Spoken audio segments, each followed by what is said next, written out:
In the ancient kingdom of Obiara, the palace stood like a proud lion on a hill, majestic, feared, and whispered about in the same breath.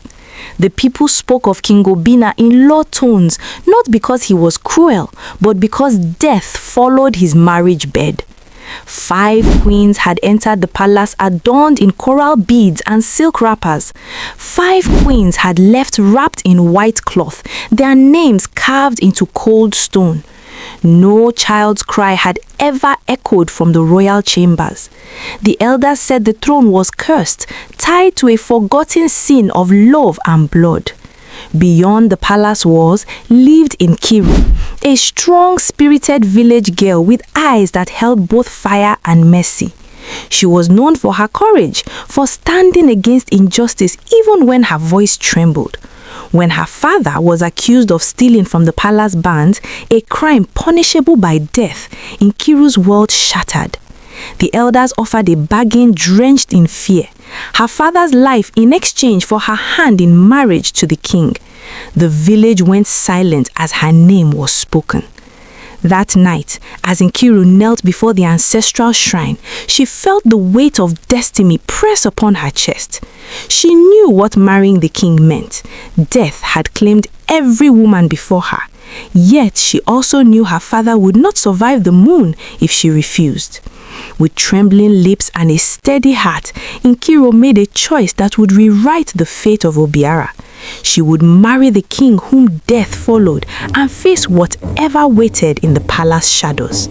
The day Nkiru was taken to the palace, the sky wore mourning colors.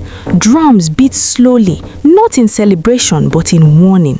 Women lined the dusty road, their eyes filled with pity and fear as they watched her pass. Some whispered prayers, others turned their faces away, unable to watch another bride walk willingly toward death. Nkiru held her head high, her wrapper simple, her heart pounding like a trapped bird. Inside the palace, King Obina waited alone. He was nothing like the monster Nkiru had imagined. His shoulders were heavy with sorrow, his eyes tired from years of guilt. When he saw Nkiru, something broke inside him. He begged her to leave, to run before the curse claimed her too. But Nkiru stood her ground. She told him the truth, that she came not for the crown, but for sacrifice. Her courage unsettled him more than any rebellion ever had.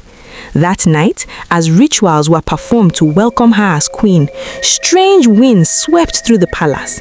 Torches flickered, shadows stretched unnaturally along the walls. In her chamber, Nkiru felt a presence, ancient, angry, and hungry. When the king entered, his voice changed mid-sentence, turning cold and distant. His eyes briefly glowed with a darkness not his own. Nkiru realized then that the curse was alive, watching her, waiting, and she understood her marriage was not just to a man, but to something far older and crueler. Days passed and Nkiru remained alive. The palace servants watched her with suspicion, expecting her to collapse at any moment.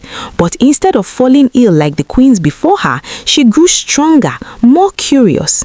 She noticed the king's torment, the way he walked screaming at night, the scars that appeared on his body without wounds, the sudden rages followed by deep shame. Each time the curse surfaced, it fed on his love, twisting it into pain. One night, Nkiru followed the king into the forbidden ancestral chamber.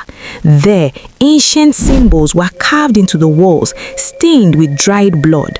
A priestess appeared as if summoned by the shadows, revealing the truth. Generations ago, a king of Obiara sacrificed his true love for power. Her spirit cursed the bloodline. No king would ever know love without death following it.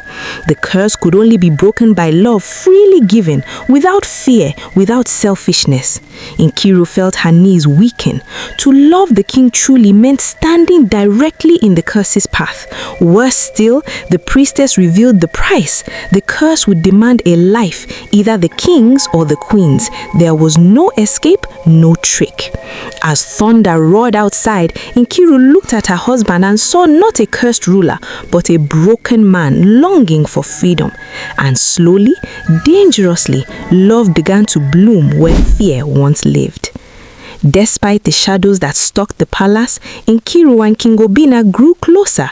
They spoke late into the night, sharing fears no one else had heard.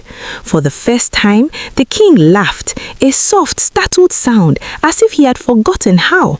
The servants noticed the change. Flowers bloomed again in the palace gardens. The people whispered that perhaps this queen was different. But the curse did not sleep. Each time Nkiru's heart softened toward the king, the darkness stirred. She began to see visions. Former queens standing by her bed, their faces sorrowful, their hands reaching out. They warned her that love was the curse's weapon, that the moment she truly gave her heart, blood would be demanded. Torn between fear and devotion, Nkiru sought answers beyond the palace. Disguised as a commoner, she traveled to the sacred forest of Umuala, where spirits spoke in riddles. There, an ancient oracle confirmed the truth. Only a willing sacrifice could cleanse the throne. Love must conquer fear, even if it meant death. Nkiru returned to the palace knowing her fate was approaching and that the choice would soon be hers alone. Sensing Nkiru's growing distance, King Obina confronted her beneath the moonlit courtyard. His voice broke as he confessed his greatest fear, that loving her would kill her. He told her he was ready to die if it meant ending the curse forever. For the first time, Nkiru wept openly, torn between saving the man she loved and preserving her own life. That same night, the curse fully possessed the king.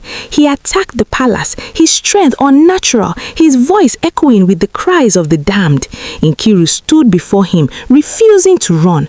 Calling his name, she reminded him of who he was, not the curse, not the throne, but a man capable of love. Her voice pierced the darkness, and for a moment the curse retreated. The elders gathered at the ancestral shrine as the sky bled red at dawn.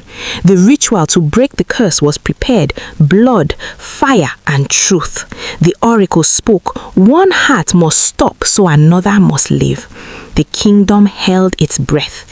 King Obina stepped forward, offering his life.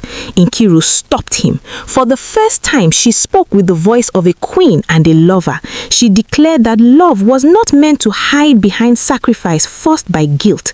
If a life must be given, it would be freely chosen.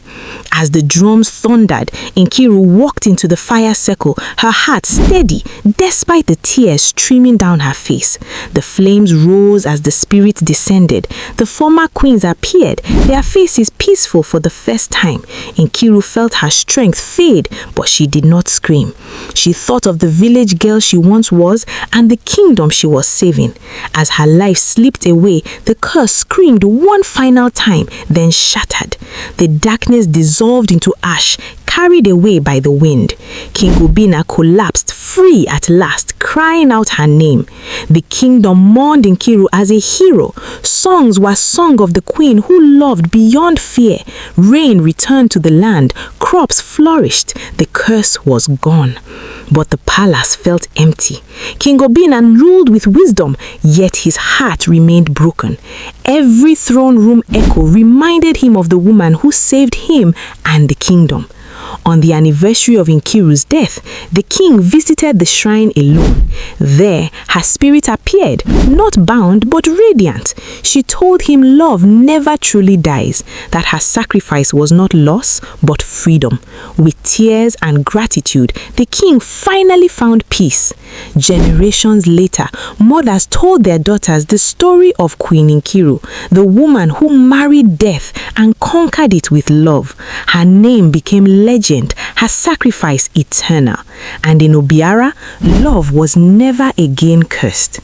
If you enjoyed this story, please subscribe to the channel, like this video, and turn on the notification bell so you don't miss our next story. Your support truly means everything. Thank you for watching.